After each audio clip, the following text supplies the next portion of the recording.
नमः सुमुषैकदन्तश्च कपिलो गजकर्णकः लम्बोदर्श विकटो विघ्ननाशो गणाधिपाम् धूम्रकेतुर्गणाध्यक्षो भालचन्द्रो गजाननः द्वादशैतानि नामानि पठेत् श्रवणदयाभिः विद्यारम्भे विवाहे च प्रवेशे निर्गमे तथा सङ्ग्रामे सङ्कटे चैव विघ्नस्तस्य न जायते सर्वमङ्गलमाङ्गल्ये शिवे शरवार्थसाधिके शरण्ये त्र्यम्बके गौरी कात्यायने नमोऽस्तुते नमो देवे महादेवे शिवाय सततं नमः नमः प्रकृते भद्राय नियता प्रणतास्मात्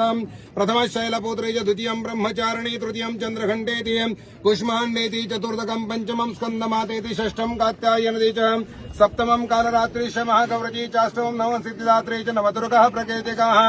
उक्तानि तानि नामानि ब्रह्मणैव महात्मना सर्वतः सर्वकारेषु नास्ति तेषां मङ्गलम् येषां हृदयस्तु भगवान् मङ्गलायतनं शिव तदेव लग्नं सुदिनं तदेव ताराबलं चन्द्रबलं तदेव विद्याबलं दैवबलं तदेव गौरी पदे देवं समर्पयामि लाभस्तेषां जयस्तेषां कुतस्तेषां पराजयाः येषां गौरीवर शम्भोहृदयस्थो महेश्वर विश्वेश्वर गुरुदेव सर्वेश्वर महेश्वराणां सरस्वती प्रणमाद्यो सर्वकार्यार्थसिद्धये अभिसिद्धार्थसिद्धर्थ पूजते सुरासुरे सर्वविघ्नोपहरतस्मै गणाधिपतये नमः सर्वे